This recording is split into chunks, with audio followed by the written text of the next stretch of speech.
It was one of those nights when silence felt heavier than noise. The streets were emptied out, the street lamps humming faintly, their pale glow stretching over cracked pavement and trash dancing in the light breeze. I was driving home from a late shift, exhausted, my eyes fighting to stay open. The city was familiar, but the way I had taken was not. I don't remember missing the exit. It just happened.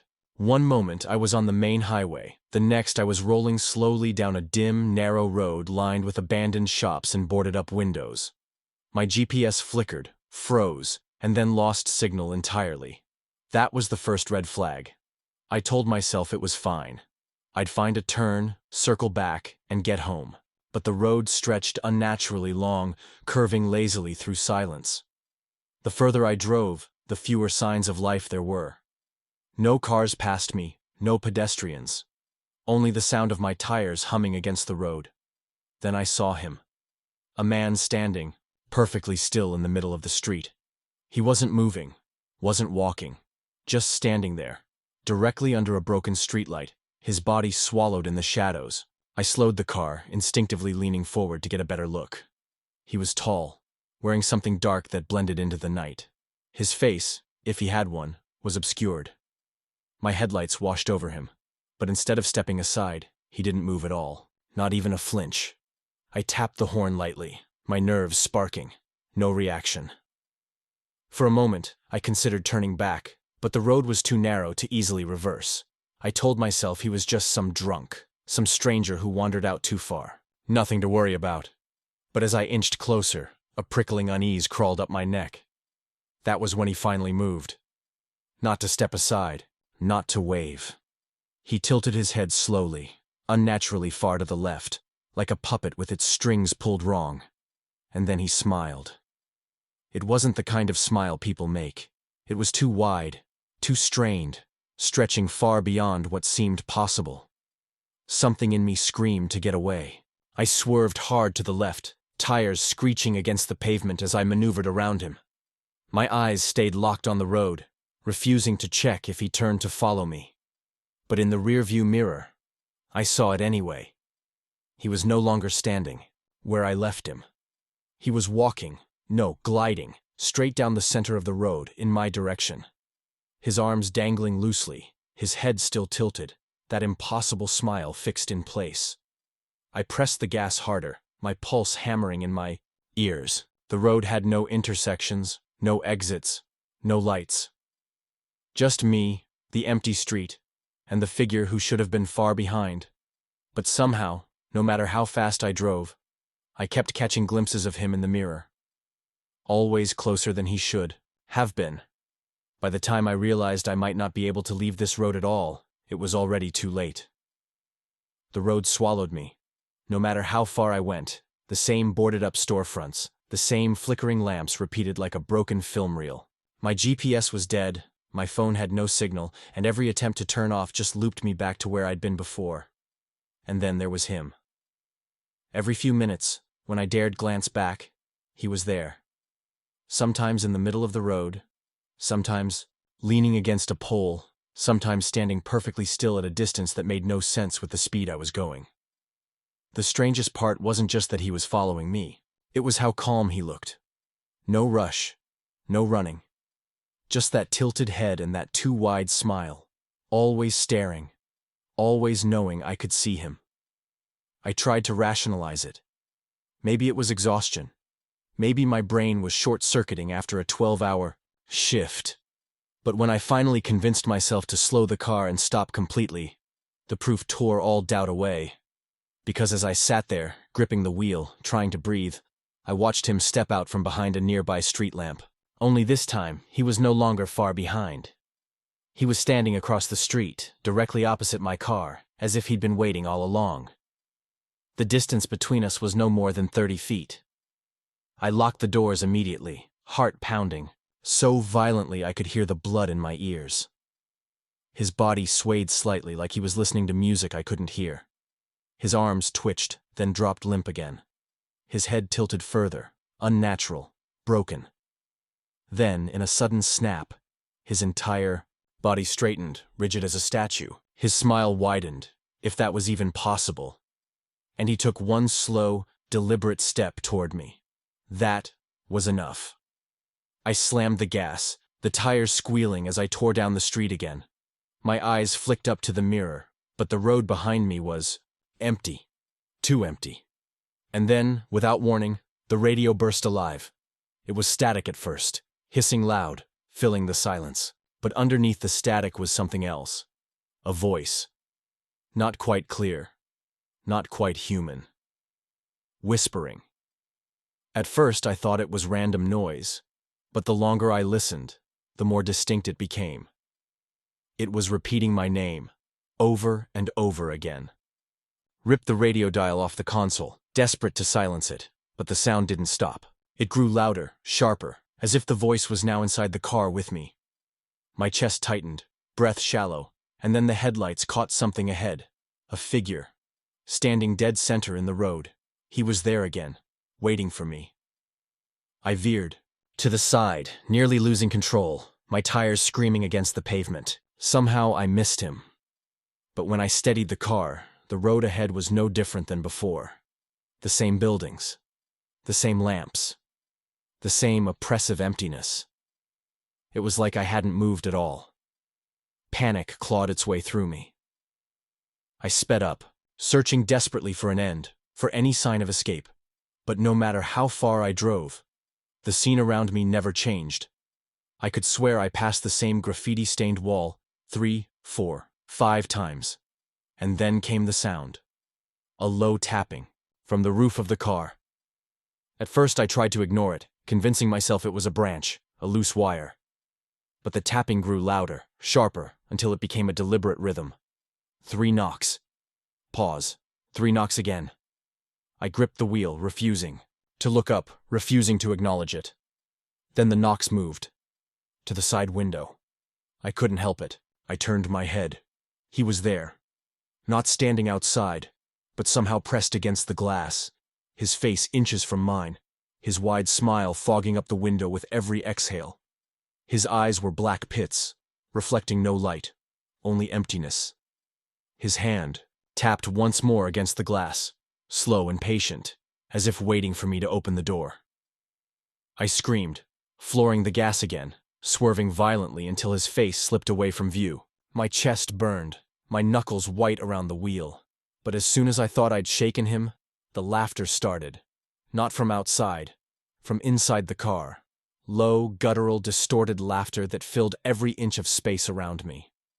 I twisted, searching the back seat, the shadows anywhere. But there was nothing, only that laughter, overlapping, echoing, like more than one voice at once. And then, suddenly, silence. The road opened.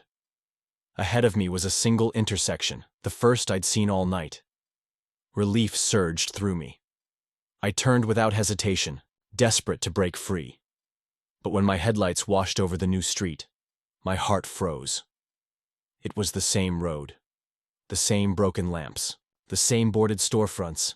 And standing right in the middle, waiting patiently, was him. Something snapped in me then. Fear gave way to fury. I slammed the brakes, the car screeching to a halt just yards away from him. I threw open the door, stepping into the icy night air. "Who are you?" I shouted, my voice raw, trembling. "What do you want from me?" For the first time, he moved differently. Not the swaying, not the tilting. He stepped closer, deliberate, controlled. Each step echoed on the pavement, impossibly loud in the dead silence. I wanted to run, but my body betrayed me. My feet wouldn't move. My chest locked. I was frozen in place, forced to watch as he approached.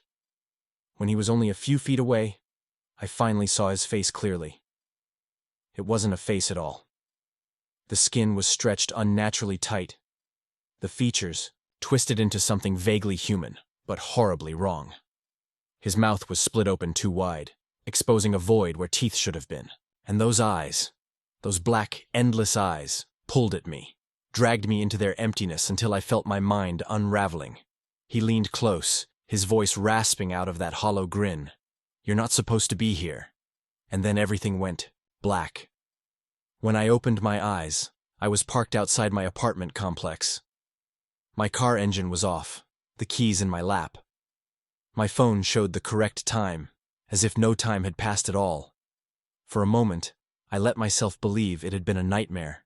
Just exhaustion twisting reality. But as I stepped out of the car, I froze. On the passenger window, smeared into the condensation, were 3 perfect handprints. Too large to be human. And when I turned to look down the street, far in the distance, under the last flickering streetlight, I saw him still standing, still smiling, still waiting. It was just past midnight when I decided to cut through the old industrial road on my way home. I had walked it a handful of times before, each time regretting it. But that night I convinced myself it would be quicker. The street was desolate, wide, and lifeless, with tall buildings on both sides that looked abandoned. Their windows were black, hollow squares staring down at me like watchful eyes. The air carried a strange chill, even though it was summer. I shoved my hands into my jacket pockets and quickened my pace, my shoes crunching against the gravel that scattered across the cracked pavement. Every sound seemed amplified in the silence. My footsteps, the rustling of distant trash bags, the faint creak of a bent stop sign swaying in the wind. I told myself it was just a shortcut. 20 minutes of discomfort versus an hour of walking the safer lit streets. But in the pit of my stomach, I already knew something about this stretch of road didn't feel right. The emptiness was unnatural, like the world had forgotten about this place. Halfway down the street, I noticed a shadow stretch unnaturally long under one of the few working streetlights. At first, I thought it was my own, but the shape was wrong. It was tall, lean, and seemed to be standing perfectly still just outside the circle of light. My throat tightened as my pace faltered. The figure didn't move. It was far enough away that I couldn't see its face, but I could make out the outline of a man. He was facing me, his head tilted slightly, like he was studying me. I forced myself to keep walking, my eyes darting toward him and then away, as if ignoring him would make him vanish. The street felt longer than I remembered. Every step made the silence heavier, and the figure still hadn't moved. I thought maybe I was overreacting, maybe he was just another pedestrian waiting for someone. But deep down I knew something was wrong. He hadn't shifted an inch, not a turn of the head, not a twitch of the arm. Finally, when I was close enough, I saw him take a step forward into the weak glow of the streetlight. His movements were too deliberate, too slow. He was tall, dressed in dark clothes that clung to him, and his face was obscured by shadows. He didn't say a word. He just stood there in the middle of the road, as though he was blocking my way. I froze, my chest tightening. The road stretched behind me, empty, but I couldn't bring myself to turn back. I told myself to walk, to act normal, to show no fear. But when I tried to step forward, he moved too. His foot mirrored mine, echoing my pace with chilling precision. That was when I realized he wasn't waiting. He was watching me. My heart hammered in my chest, but I forced my body to move. I walked straight down the road, my pace steady, my breath quick. He followed, not fast, not in a rush, but with the same deliberate pace, like he had all the time in the world. I glanced around, searching desperately for a side street, a lit building, anything. But the industrial district was a wasteland. Chain-link fences stretched endlessly along. One side, broken windows lined the other. There was nowhere to run except forward or back, and both meant crossing paths with him. I considered calling someone, but when I reached for my phone, I realized I had no signal. My screen was empty. A cold wave of panic swept through me. It didn't make sense. There were cell towers not far from here. But the road was dead. The man's footsteps grew louder, though he wasn't running. It was like the silence carried every sound straight to me. My own breathing was ragged, echoing in my ears, but his footsteps were steady. Calm. I tried to tell myself he was just another late-night wanderer, that he wasn't following me. But when I cut across to the opposite sidewalk, he did too. Always keeping the same distance, never closer, never further. I turned a corner onto a narrower street lined with warehouses. For a brief moment, I thought I'd lost him. The street was empty again. My relief was short-lived. When I glanced back, he was there, standing at the mouth of the road, not rushing, just watching. Something about his stillness was more terrifying than if he'd run at me. It was as if he knew I had nowhere to go, as if he was waiting for me to understand that truth. I picked up my pace, nearly jogging now, my pulse hammering. The street seemed endless, stretching far into darkness with no sign of life. I kept my eyes forward, trying not to look back, but I couldn't resist. He was closer. The gap had closed without me realizing it.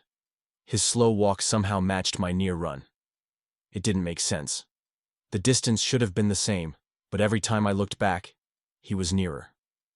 By the time I reached the end of the street, I could hear his breathing, slow, measured, like he was savoring every second. I bolted into the first alley I saw, desperate for escape. The air was thick with the stench of rot, dumpsters lining the narrow passage, broken glass crunching under my shoes. My chest burned as I pushed forward, hoping the maze of backstreets would lose him. For a moment, I couldn't hear him anymore. The silence was overwhelming, almost worse than his footsteps. I slowed, pressing myself against a brick wall, straining to hear. My breaths were shallow, shaky. Then, the faint scrape of a shoe on asphalt echoed from behind me. My stomach dropped. I spun around, but the alley was empty. Shadows stretched long and deep, swallowing everything beyond a few feet. I moved again, faster now, turning corner after corner, my sense of direction slipping away. Every alley looked the same. Rusted fire escapes, piles of trash, shattered windows. But no matter where I went, I felt him close. At one point, I stumbled into a wider street and saw him clearly under a flickering light. He was only 20 feet away.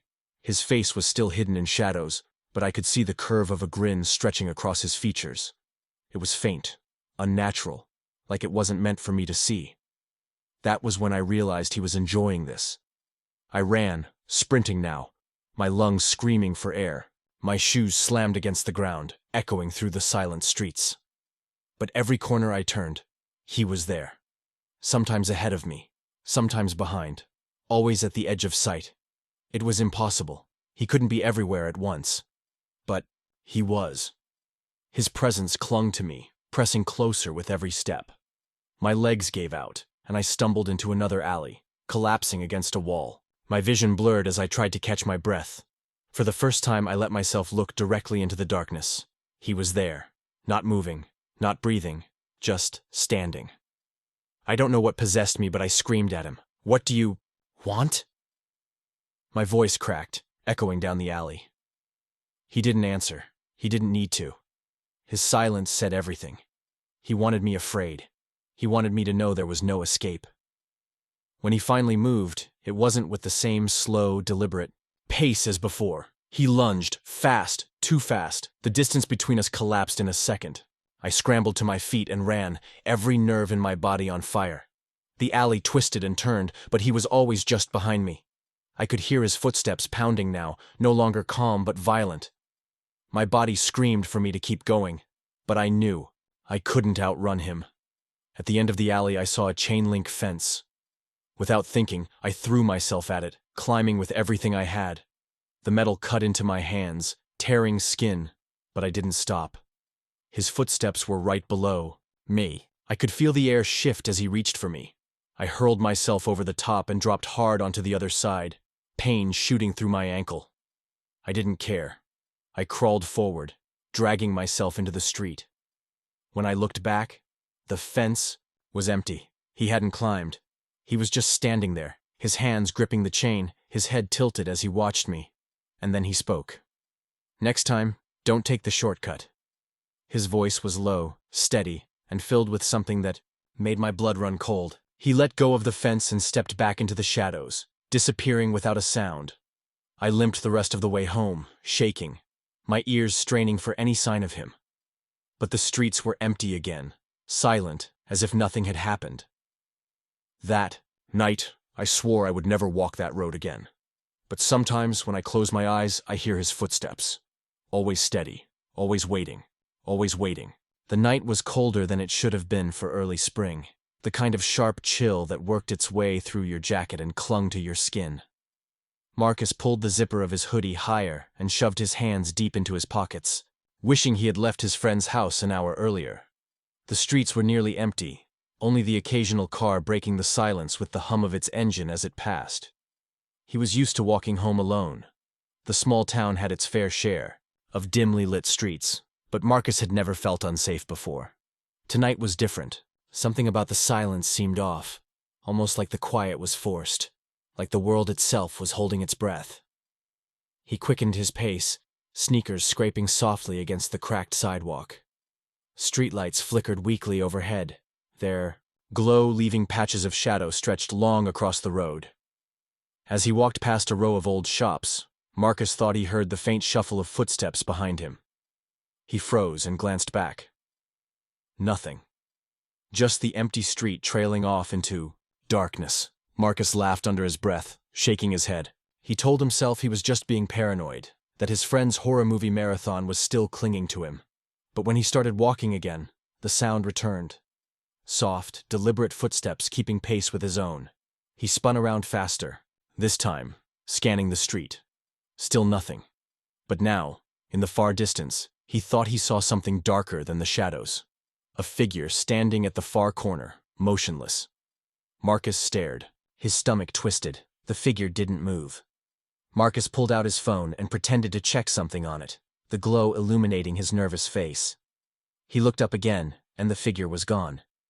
He forced himself forward, telling himself it was a trick of the light. But every time he passed another corner, the hairs on the back of his neck stood on end. Something was following him. Marcus crossed the street, his steps louder now, echoing off the brick buildings. He resisted the urge to run. Running would mean admitting that he was afraid, and if there really was someone behind him, he didn't want to look weak. Still, he couldn't shake the sense that someone's eyes were boring into him. He risked another glance back. There it was again. The same figure. It stood at the last corner he had turned, barely visible in the dim light. Tall, completely still, as if it had been waiting for him to look back. Marcus's chest tightened. He turned away quickly and walked faster. His apartment wasn't far now, just a few more blocks. He kept telling himself that. Just a few more blocks. At the next corner, Marcus slowed down before turning. He pressed his back against the wall of a closed laundromat, listening. The street behind him was empty. No footsteps, no figure. He peeked around the corner cautiously. The street ahead was deserted. For the first time in several blocks, he felt a flicker of relief. He exhaled a shaky breath and moved forward. Then he heard it, a whisper. Low, drawn out, coming from the darkness behind him. Marcus spun around, heart hammering. The figure was closer now, standing under the broken glow of a flickering streetlight. Its face was hidden in shadow, its body oddly rigid, arms hanging too straight at its sides. Marcus stumbled backward, nearly tripping over his own feet. He turned and bolted down the street, running as fast as his legs could carry him. His breath came in sharp bursts, and his heart pounded in his ears. He didn't dare look back. But as he ran, he realized something horrifying. No matter how fast he moved, he could hear the sound of footsteps right behind him. Not rushed, not frantic like his, but steady, controlled, like whoever it was knew Marcus couldn't escape. Marcus cut through a side street, desperate to lose it. His sneakers pounded against wet asphalt as he darted past dumpsters and darkened windows. He could feel sweat chilling against his skin. When he finally risked a glance over his shoulder, the street was empty. The figure wasn't there. Marcus doubled over, catching his breath. He pressed his back against a wall, his chest rising and falling in painful heaves. He laughed nervously, telling himself he must have imagined it. Maybe it was just a stranger walking the same route. Maybe he was scaring himself for nothing. But then he noticed something that made his blood run cold. The street he was on didn't look familiar. Marcus turned slowly, realizing with horror that he had taken a wrong turn. The alley stretched far longer than it should have, and there were no intersecting streets, no signs, no way out. It was as if the town had shifted while he was running. The hairs on his arms stood up. The silence pressed in, suffocating. And then, from the far end of the street, he saw it again. The figure, standing perfectly still, blocking the only exit. Marcus's heart skipped. He turned and ran the opposite way, hoping to find another corner, another turn, any escape. But the alley stretched endlessly. His lungs burned, his legs ached. Panic clawed at his chest as he realized the truth. No matter how far he ran, he wasn't getting closer to the end. And behind him, the sound of footsteps began again. Closer, louder, unhurried. Marcus's vision blurred with tears of exhaustion. He stumbled, falling hard onto the cracked pavement. Pain shot through his knees. He forced himself up, but when he looked ahead, his body froze. The figure was there. It was closer than ever, standing less than 10 feet away. Its head tilted unnaturally, to the side, like a puppet dangling on broken strings. Marcus backed away, shaking his head, whispering, "Please, no, please." The shadows around the figure seemed to bend toward it, as if the darkness itself was drawn to its presence.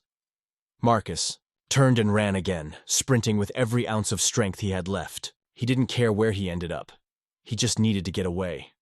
His lungs screamed, but fear pushed him forward. Finally, he stumbled out of the endless street and onto a familiar road. Relief flooded him when he saw his apartment building just 2 blocks away. He didn't look back this time. He couldn't. If he saw it again, he knew he'd break. He burst through the front doors of his building and slammed them shut behind him. His hands shook as he locked them. He leaned against the glass, gasping for breath, trying to convince himself it was over, but when he looked outside, his heart froze. The figure was standing across the street, watching.